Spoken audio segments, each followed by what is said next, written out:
Avebury, on the Wiltshire Downs in the south of England, was the sacred center of megalithic culture in Britain.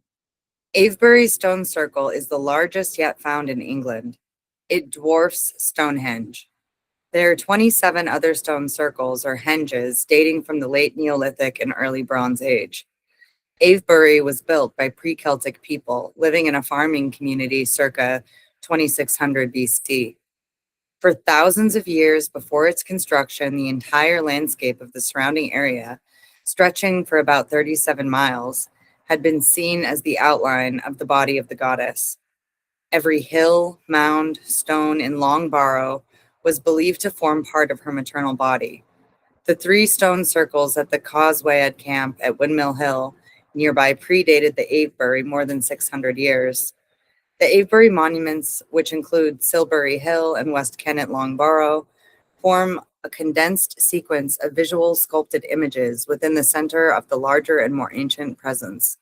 They express together the journeys of cosmic range and the entire yearly agricultural cycle within the space of three fields. The monuments are aligned within the public triangle of two rivers meeting. These rivers were seen as superhuman bloodstreams gushing from the earth womb of the goddess. Here, every year anew, the goddess was born, grew into maiden and lover, became mother, and finally the old hag of death. These temples were her sensorial reality, and the people moved with her from place to place in rhythm with the changing farm year. Our solar year is divided by solstices and equinoxes, but in the ritual calendar of the quarter days in between were used as the major days and nights of celebration. To the ancients, the lunar and solar manifestations of these days were equally important. The celebration nights fall in early August, November, and February, and May on the appropriate lunar phase nearest to the solar quarter day. These are witches' sabbats of Lammas, Samhain, Imbolc, and Beltane. At the August summer and February winter quarter days, nights, the moon and sun rose and set in alignment with the axes, joining the two sacred springs at Avebury. Avebury Circle originally had 98 stones, some up to 18 feet high, enclosing an area of 28.5 acres. Two smaller circles stand within the large outer one. The earthworks surrounding the horseshoe and circular space are bounded by a ditch with a bank beyond. Using only red deer antler picks and shovels made of ox shoulder blades, the people raised the earth bank nearly 50 feet above the ditch bottom, stretching almost a mile in circumference. Two serpentine stone avenues led into the circle. They were 1.5 miles long, 50 feet wide, and were defined by 100 pairs of stones set at intervals of 80 feet. In shape, the stones were broad-hipped and long forms of the goddess, alive and powerful in her stance. The Christian church began its long fight against the Avebury stones in 634, smashing them or exorcising them with the sign of the cross. Both inner circles were destroyed sometime after 1700, and many of the other stones were demolished or simply buried. This was the height of the witch hunts, and these ritual stones of the goddess, just like her priestesses, the witches, were actually tortured and exorcised by Christian priests. The stones were burnt, chipped, mutilated. The institution of private property finally brought to the end of the sacred stones with the enclosure of common land by private wealthy farmers. The emergence of the landless proletariat and the modern notion of individual progress at the expense of the community fittingly coincided with the fall of the Great Mother of Avebury. Of the original stones in West Kennet Avenue, 72 were left in 1722. By 1934, only 4 were standing, with 9 left fallen. In 1937, a Scots industrialist bought up the land, restored the ditch and earthworks, which had been serving as a rubbish dump, and dug up and reinstalled 43 of the buried megaliths. The long Avebury avenues represented the bisexual snake dragon goddess, female and male in one. The West Kennet Avenue originated at the Serpent's Tail end from the sanctuary, once circular temple labyrinth of complex timber structures covered with a conical roof. This might have been the puberty temple where young women of the community were initiated into the mysteries of farming, sexuality, and childbirth in the springtime season of plowing and preparation of the seedbed. The young women re-entered her womb within the sanctuary, which is Silbury Hill, at a different season. Here, the goddess is hibernating, spring quarter serpent, just reawakening from her long winter death sleep. On February 1st at Imbolc, the Feast of Lights was celebrated. Torches carried professionally in the night to help the goddess return from the underworld and be reborn again. At the tail end of Beckhampton Stone Avenue, with its more phallic-shaped stones and the male counterpart of the sanctuary, doubtless a temple for male initiation. Avebury Circle is where the young women and men met. After dancing and winding their way up the avenues in imitation of the serpent, at midnight of the waxing moon of the May quarter day. This stone circle forms both an enlarged cunt and a great head, the inner circles forming the lunar and solar eyes. It is also a world island surrounded by the cosmic ocean, and its hidden power and secret is the sacred underground water that seeps into the ditch in the spring. Here, the unborn fetuses dwell. Avebury Henge was the goddess of love incarnate, the proper place of conception. Here was celebrated the communal yearly May festival wedding in orgiastic rites, the entire community dancing with upraised arms on the outer banks in imitation of the horned moon. This was Beltane. The maiden became a mother, and the next stage of the cycle was centered on Silbury Hill with the pregnant womb of the goddess, the creation cone. Here, as already described, the people gathered on the summit of the night of the full moon at Lammas, the August quarter day night, to watch the harvest child being born. With oncoming winter, the goddess becomes the Lady of the Tombs, the Hag of Death, the Mother of Dead. Her dwelling is now at the West Kennet Long Barrow, where she retreats into the underworld after Samhain, or Hallowmas. This barrow is 340 feet long and shaped in her gigantic image. The image of the Silbury Mother is repeated within the chambers that represent vagina, birth, passage, and uterus, but here is made hollow to receive the dead who are buried within her fetal position. The 30 chamber stones of West Kemet might form a lunar monthly count.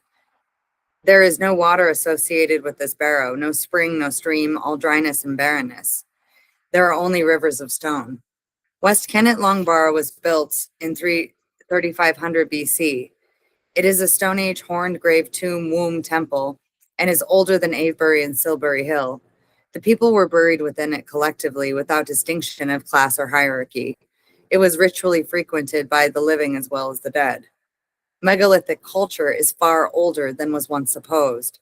Traces of a megalithic farming community have been found in County Tyrone, Ireland, dating from 4500 BC. Patriarchal Bronze Age culture was first brought to Britain circa 2000 BC by the taller, warlike, and aggressive Beaker people. In 2600 BC, the entrance to the West Kennet Long Barrow was sealed off with huge megaliths, great stones. These stones form the body of an ox. The goddess was Moon Ox, one and bisexual. She is the ox lady. She emerges miraculously out of death through the sacred bull.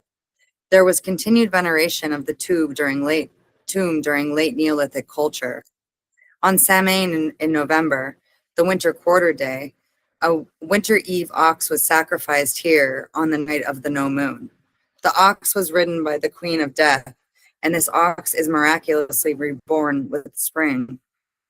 The winter goddess lived on in folk memory as Black Anise. She was remembered as the great mountain builder and was a gigantic hag. There's also sacred hills in Ireland named for her, the Paps of Anu or Anu's beasts. Pervading all the earthworks and stoneworks of Avebury was the desire to be close to the earth. The people drew strength from her in birth, in life, and death. The monuments could clearly not have been built with slave labor, but were the love labor of farmers, women, and men who were in tune with great psychic physical powers. To carry through such a task, they lived a peaceful existence. Perhaps natural magic energy was released from the earth and used on an everyday basis by the people. Ancient myths of the dragon serpent guarding a mysterious and symbolic treasure perhaps refer to lost secrets of crop fertility, a hidden power running in fertility currents through the countryside. The story goes that anyone who tastes the dragon's blood becomes at one with nature and forever understands the songs of birds. Perhaps this is the bloodstream of the mother gushing from the earth at sacred wells. The ancients knew that some wells and stones, drunk or touched or embraced in a certain way and at certain times of the year, could regenerate and revitalize people and animals. Sacred stones seem to contain and emit a force that periodically waxes and wanes. Beneath each active standing stone, there appears to be a crossing of underground water streams. The movement of water through the tunnel of earth, particularly through clay soil, creates a small electrical field, for which the stone acts as an amplifier. When this energy power emerges from the ground, it does so in the form of a spiral, ascending in 7 coils, the lowest 2 beneath the ground. This is not a stable phenomenon, but waxes and wanes, changing polarity every month. After waning, it dies away for a few days and then waxes in the opposite direction. It cyclically increases and decreases until the end of the lunar phase. The study of the moon's orbit was essentially to megalithic builders the temple of the moon. The stones and the serpent goddess. The stones might have also functioned as a meaning of communication over long distances, since the magnetic force which activates the stones also links them to a continuous chain of vibrations. The ley lines pass for the force, interlock in a cobweb of stones, circles, mounds, and barrows all over the earth. But the stone circles would not have been fully activated unless the calendrical events were accompanied by human rituals and dance, sometimes sacrifice, which focused the forces and fixed them in the stones. Fire, like water, was essential to the workings of the monuments and the hidden power. At May Day night was the moment when Beltane fires were lit from hilltop to celebrate the coming of the new moon. On May Day, the people drank from the sacred well and circled it 9 times. The May Day sunrise links Avebury in a direct line with the Glastonbury Tor, some 40 miles away. Glastonbury looks as human-made as Silbury Hill, but it's actually shaped by volcanic rock, violently thrown into the sky in an otherwise flat and marshy land. Glastonbury's spiral path, however, was molded by human hands, and it is a 3-dimensional labyrinth rising up the Tor in 7 circuits. Nearby is sacred Chalice Well, anciently called Blood Well because of its miraculously healing red-stained waters. Not far from Glastonbury is Wookey Hole, an ancient cave where rites of the winter death goddess were probably enacted. According to the myth, in this cave lived a terrible and bloodthirsty witch who demanded human sacrifice. She was supposedly finally exorcised by a Christian monk from Glastonbury. The persistent British myth of the slumbering giant Albion and the return of King Arthur in the Golden Age is really the legend of the reemergence of the goddess and her people, the great mother and the cosmic harmony that we lost at Avebury. Today we live truly in the mythic wasteland of patriarchy, awaiting her rebirth and return with the spring of reemerging women cultures.